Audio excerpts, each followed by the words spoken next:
August महिन्याचा असा 3000 सन्मान निधी आपण डायरेक्ट डीबीटी केलेला आहे आणि जवळपास आतापर्यंत 1,60,00,000 महिलांना त्यांच्या खात्यावर 3000 इतका डीबीटी त्या ठिकाणी उपलब्ध करून दिलेला आहे. अख्ख्या देशामध्ये एकाच वेळेला इतका मोठा लाभ देणारी मुख्यमंत्री माझी लाडकी बहीण ही एकमेव योजना आहे आणि या योजनेमध्ये आम्ही खरं तर माता भगिनींनो अनेक अटी शर्ती तर शिथिल केलेल्याच आहेत, पण एक अट जी आम्ही कायम ठेवली ती कसली होती माहिती आहे? ती म्हणजे जी माझी लाभार्थी महिला असेल, जिच्या कुटुंबाचं उत्पन्न 2.5 लाखाच्या कमी असेल, आम्ही त्याच महिलेला या योजनेचा लाभ देणार जिचं स्वतःचं वैयक्तिक खातं ती उघडेल. म्हणजे खातं हे तिचं स्वतःचं वैयक्तिक असलं पाहिजे.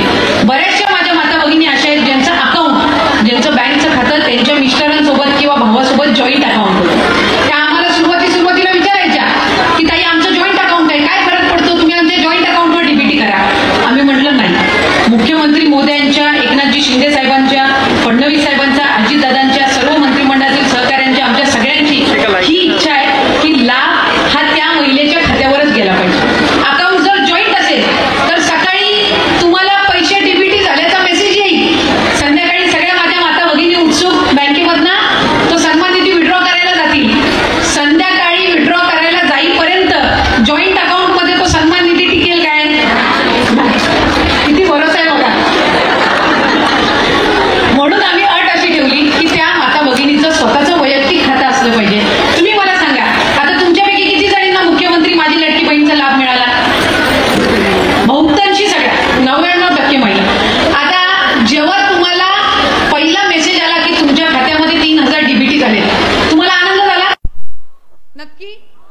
आता हेच जर जॉईंट अकाउंटवर गेला असता,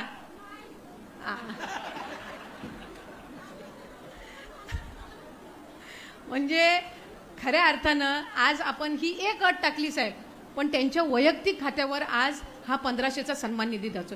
म्हणजे हा कशा पद्धतीनं खर्च करायचा हा अधिकार तुमचा राहतो. मी मुख्यमंत्री माझी लाडकी बहीण ही योजना जाहीर केल्यापासून प्रत्येक जिल्ह्यामध्ये आम्ही गेलो. मी आता एक 15-20 दिवसापूर्वी शहापूर जिल्ह्यामध्ये गेली होती. तिथं मला एक महिला भेटली, घरकाम करणारी महिला, म्हणजे लोकांच्या घरामध्ये जाऊन धुणी भांडणी करणारी महिला. ती मला म्हटली, ताई माझ्या नवऱ्याने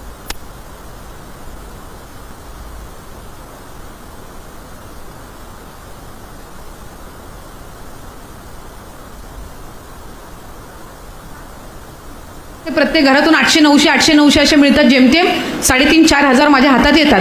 त्यातून घर खर्च करून मी त्या मुलाची शिक्षणाची फी भरत होती. मला झेपत नव्हतं म्हणून मुलीला मी शाळेतून काढलं. तुमची दर महिन्याची ही 1500ची योजना आली, मी माझ्या मुलीचं नाव परत शाळेत नोंदवते. हा फरक आहे या सन्मान निधीचा. ज्याच्याकडे सगळं आहे ना त्याला या गोष्टीची जाणीव नसते, पण ज्याच्याकडे नाही आहे त्याला कळतं की आपण 1500मध्ये काय करू शकतो. माझा मतदारसंघामध्ये एक तळ्यासारखा छोटा तालुका आहे, छोटी छोटी गावं आहेत. तिथं एकच बाजारपेठ आहे. मी त्या दिवशी त्या बाजारपेठमध्ये गणपती सार्वजनिक उत्सव मंडळाला भेट द्यायला गेली. मला त्या बाजारपेठमधले सगळे व्यापारी येऊन म्हटले, ताई आम्ही आभारी आहोत की तुम्ही ही मुख्यमंत्री माझी लाडकी बहीण योजना आणली. मी म्हणलं, अरे हे तर सर्व पुरुष आहेत, कदाचित घरातल्या त्यांच्या बायकांनी त्रास द्यायचा कमी केला असेल म्हणून हे आभार मानायला आलेत की काय. तर मी त्यांना विचारलं, तुम्ही का आभार मानताय? ते मला म्हटले, ताई तळ्यासारख्या छोट्या तालुक्यात दर महिन्याला 11 लाख निधी येतोय, कारण तिथं 7,500 लाभार्थी आहेत. म्हणजे दर महिन्याला 1500 येत आहेत, जवळपास 11-11.25 लाख निधी हा तळ्यासारख्या छोट्या तालुक्यामध्ये पडतोय. आणि जसे 1500 यांच्या अकाउंटला डीबीटी झाले, दुसऱ्या दिवशी या सगळ्या मार्केटमध्ये खरेदीला होत्या. म्हणजे आपोआपच मार्केटमधली वर्दळ वाढली. म्हणजे कशा पद्धतीनं आर्थिक चक्र फिरतं हे यातून आपल्याला निश्चितपणाने लक्षात येतं. आज मी मगाच्या एका कार्यक्रमामध्ये म्हटली की शिक्षणामध्ये कोकणाचं पॅटर्न आणि लातूरचं पॅटर्न ओळखलं जातं. मुख्यमंत्री माझी लाडकी बहीणमध्ये नागपूरचं पॅटर्न ओळखलं जाणार आहे. याचं कारण तुम्हाला सांगते. आज नागपूर शहरातील जिल्ह्यातील 3000 महिलांनी मुख्यमंत्री माझी लाडकी बहीण या योजनेचा जो लाभ मिळतो त्याच्यातून त्यांनी सोसायटी तयार केलेली आहे, म्हणजे कोऑपरेटिव्ह सोसायटी केली आहे. आणि 1500 त्यांच्या अकाउंटला जातात. याच्यापैकी दर महिन्याला 1000 ते या सोसायटी कॉर्पोरेटिव्ह सोसायटीमध्ये ठेवणार. म्हणजे 3000चं 30 लाख भांडवल आणि त्यातून त्या बचत गटांना कर्ज देऊन ते व्यवसाय सुरू करतायत. म्हणजे 1500 इतका सन्मान निधी मुख्यमंत्री एकनाथजी शिंदे साहेब, फडणवीस साहेब आणि दादांनी, बावनकुळे साहेबांनी आणि सर्व आमचे आमदार मंत्री महोदयांनी जे तुमच्यासाठी लाडक्या बहिणींसाठी या लाडक्या भावांनी सुरू केला, याचा किती फायदा पुढच्या कालावधीमध्ये आपल्याला होऊ शकतो याचे एक छोटंसं उदाहरण मी त्यानिमित्ताने तुम्हाला सांगितलं. माझी म्हणून सर्व माता भगिनींना विनंती राहील की विरोधकांनी खूप प्रयत्न केले. तुम्हाला सांगते, नागपूरमधनं 2 याचिका गेल्या साहेब हायकोर्टामध्ये. 2 याचिका. काय तर ही योजना बंद करा. ही योजना बंद पाडण्यासाठी विरोधकांनी खूप प्रयत्न केला. महिलांचे खोटे फॉर्म भरून घेतले. का तर ह्यांना जर लाभ नाही मिळाला तर ह्या सरकारवर नाराज होतील म्हणून खोटे फॉर्म भरून घेतले. हायकोर्टात अपील केली की ही लाडकी बहीण योजना बंद करा. तरी पण ह्या सर्व अडीअडचणींवर मात करून महायुतीच्या सरकारने ही योजना यशस्वी करून दाखवली. आणि आता प्रत्येकीच्या अकाउंटला डीबीटी झाल्यानंतर विरोधक काय म्हणतात, आम्ही सरकारमध्ये आलो की आम्ही परत ही योजना चालू ठेवू. म्हणजे किती दुटप्पीपणा आहे बघा. आज महायुतीच्या सरकारने ही योजना आणली, तुम्हाला सगळ्यांना लाभ मिळतोय, आज तुम्ही आर्थिकरित्या सक्षम होताय, हे त्यांना बघवत नव्हतं. म्हणून त्यांनी सुरुवातीला हायकोर्टामध्ये ही योजना बंद व्हावी म्हणून अपील केली. आणि आज योजना यशस्वी होते तर तुम्हाला काहीतरी एक भूलथापा करायचा आणि सांगायचं की आम्ही ही योजना चालू ठेवू. तुम्ही एकतर विरोध तरी करू शकता, नाहीतर तुम्ही समर्थन तरी करू शकता. दोन्ही अशी दुटप्पी भूमिका असू शकत नाही. म्हणून माझी माता भगिनींना विनंती आहे की पुढच्या कालावधीमध्ये सुद्धा आपल्याला ही योजना चालूच ठेवायची आहे. आज अजितदादांनी अर्थसंकल्प मांडत असताना पुढच्या मार्च 2025 पर्यंतची या योजनेची तरतूद करून ठेवलेली आहे.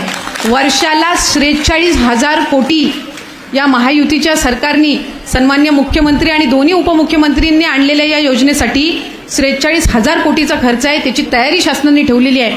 म्हणून आपल्याला जे बळ देतात त्यांना आपण बळ दिलं पाहिजे, त्यांना आपण आशीर्वाद दिले पाहिजेत. आणि एकदा माता भगिनींनी ठरवलं की आपल्याला या मंडळींना आशीर्वाद द्यायचा आहे तर कोणीही त्यांना पराभूत करू शकत नसतं. आज महालक्ष्मीच्या आपल्या चरणी आपण प्रार्थना करत असतो की तिने आपल्या कुटुंबाला सुरक्षित ठेवावं. तुम्ही सगळे तिचे रूप आहात. त्याच्यामुळे तुमच्या हातात आहे की कशा पद्धतीनं आपल्याला सक्षम ठेवणाऱ्या आपल्या भावांना पुढच्या कालावधीमध्ये बळ द्यायचं. माझ्या माता भगिनींना माझी विनंती राहील की या योजनेचा लाभ आपल्याला अधिकाधिक घ्यायचा आहे, पुढे सुद्धा घ्यायचा आहे. आम्ही सप्टेंबर महिन्याचा लाभ या महिन्याच्या अखेरच्या आधी तुमच्या अकाउंटला डीबीटी करणार आहोत, याचाही उल्लेख मी आज या कार्यक्रमाच्या निमित्ताने या ठिकाणी करते. पुढच्या कालावधीमध्ये रजिस्ट्रेशन सुरू राहणार आहे. आणखीन ज्या माता भगिनींनी रजिस्ट्रेशन केलं नसेल त्यांना सप्टेंबरच्या अखेरपर्यंत मुदत आहे. त्याच्यामुळे अधिकाधिक या योजनेचा लाभ घेण्याच्या दृष्टिकोनातून रजिस्ट्रेशन करा. आणखीन कोणाचे अकाउंट आधार कार्ड आणि बँक लिंक झालेलं नसेल तर ते सुद्धा तुम्ही लवकरात लवकर करून घ्या. काही खाती अशी आहेत की आधार कार्ड त्या महिलेचं आणि अकाउंट भावाचं किंवा पतीचं, त्याच्यामुळे तुम्हाला लाभ त्या ठिकाणी मिळत असताना अडचणी येतात. त्याच्यामुळे ज्या माता भगिनीचं आधार कार्ड आहे तिचंच अकाउंट त्या आधार कार्डला लिंक असलं पाहिजे. अशा पद्धतीची ही योजना महायुतीच्या सरकारने तुम्हा सगळ्या जणींसाठी आणलेली आहे. मी तुम्हाला सगळ्यांनाच मनापासूनच्या शुभेच्छा देते. आज इतक्या उत्साहात आनंदात तुम्ही या मेळाव्यामध्ये सहभागी झालात याबद्दल विशेष तुमचे आभार मानून या ठिकाणी थांबते. धन्यवाद. जय हिंद, जय महाराष्ट्र.